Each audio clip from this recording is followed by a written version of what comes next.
బంధించి ఇప్పుడు ఏం చేస్తున్నంటే రాజవైన నా దేవా నిన్ను గణపరుస్తున్నాను చెప్పడానికి నిన్ను ఇక్కడ పెట్టాడు సజీవునిగా. ఆయన ఆత్మ ద్వారా జీవింపజేస్తున్నాడు. ఆయన ప్రేమగల దేవుడు, నీ పట్ల ప్రేమ చూపినాడు, దయ చూపినాడు. నీ నామమును నిత్యము సన్నుతించెదను, అనుదినము నేను నిన్ను స్తుతించెదను. ఒక్క దినంతో పోయేది కాదు ఇది స్తుతించడం అంటే. ఈరోజు ఆదివారం నేను ఆరాధన చేస్తున్నా, బైబిల్ పట్టుకొని వచ్చిన ఆరాధన చేస్తున్నా, ఈరోజు అయిపోయి కాదు ఇది. దినము దినము దినదినము మళ్ళీ ఏం చెప్తున్నాడు పైన దాని కింద వచనంలో ఏమో చెప్తున్నాడు ఆయన, అనుదినము నేను నిన్ను స్తుతించెదను, నిత్యము నీ నామమును స్తుతించెదను. అనుదినం అంటున్నాడు, నిత్యం అంటున్నాడు. నిత్యం అంటే అప్పుడు 24 గంటలు దేవుని స్తుతిస్తున్నాడంట. మనము నువ్వు పని చేస్తున్నా కూడా దేవుని స్తుతించవచ్చు. నువ్వు ఆత్మ ద్వారా వంట చేస్తున్నా స్తుతించవచ్చు. ఎంతమంది సృష్టిస్తారో మరి వంట చేసినప్పుడు నాకైతే తెలియదు. బట్టలు ఉతికేటప్పుడు కూడా స్తుతించవచ్చు. ఒక ఆయన బాత్రూంలో పోయి పాటలు పాడతాడు. ఎందుకంటే ఎందుకు పాడతాడు చెప్పండి, మీరు చెప్పండి. బాత్రూంలో సబ్బు నీళ్ళ ద్వారా కింద పడకుండా జారి అదొక శృతి.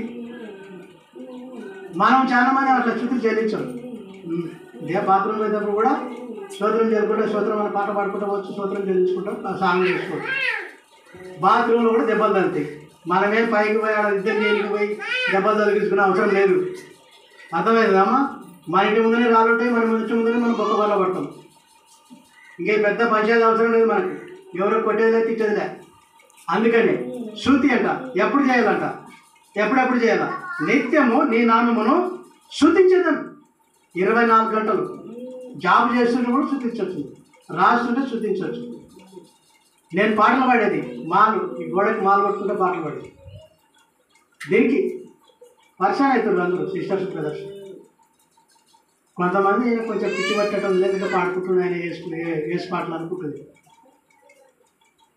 పిచ్చి పడింది ఆయనకి, ఏదో పాడుకుంటుండే అనుకుంటుంది. వాళ్ళు పాడే పాటలు ఏం లేదు, వాళ్ళకి వస్తే కదా పాడేది. దేవుడు నిత్యం స్తుతించడానికి నా నోట ఏమిచ్చినాడు? ఆయన కీర్తి ఇచ్చినాడు. ఆయన కృతజ్ఞతలు చెప్పడానికి ఆయన మంచి వాక్యాన్ని నాకు ఇచ్చినాడు. ఏమంటున్నాడు ఆయన? రాజమైన నా దేవా నిన్ను కనపరిచేదను, నీ నామమును నిత్యము సన్నుతించెదను, అనుదినము నేను నిన్ను స్తుతించెదను, నిత్యము నీ నామమును స్తుతించెదను. ఇంకా ఏం చెప్తున్నాడు ఆయన?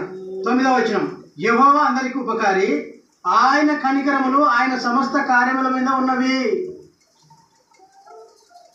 యెహోవా అందరికి ఉపకారట. నీకు నాకు ఎంత ఉపకారం చేసిండు ఆయన? నీ పాపములని నా పాపములన్నీ కూడా ఆయన ఈపు మీద వేసుకొని సమాధిలో బంధించి మంచి ఉపకారం చేసిండు. నీకు విడుదల ఇచ్చినాడు, నీకు నాకు నాశనమైన గోధి నుండి విడిపించినాడు ఆయన. ఉపకారం, దీన్ని ఉపకారం అంటే. ఆపదలో ఉన్నప్పుడు ఎవరైనా ఒక 1000 రూపాయలు 500 ఇచ్చినారనుకో, థ్యాంక్స్ అయ్యా చాలా మేలు చేసినావు, నీకు వందనాలని చెప్తాను. మరి నువ్వేం చెల్లిస్తున్నావు? అనుదినం దేవుని స్తుతించలేకపోతున్నావు, నిత్యం స్తుతించలేకపోతున్నావు. ఇది తెలుసుకోలేకపోతున్నాం మనం దేవుని వాక్యాన్ని. అనుదినం అంటే ఏంటిది, నిత్యం అంటే ఏంటి తెలుసుకోలేకపోతున్నాం. 24 గంటలు దేవుని స్తుతిస్తూనే ఉంటాం ఈ మనుషులు. ఇక్కడ ఆరాధన చేసేది వేరు, మళ్ళా జనాల మధ్యలో ఆరాధన చేసేది వేరు, నీవు నిత్యం స్తుతించేది వేరు. నిత్యం స్తుతిస్తే నీకు సమాధానం ఉంటుంది. ఏం చెప్తున్నాడు ఆయన?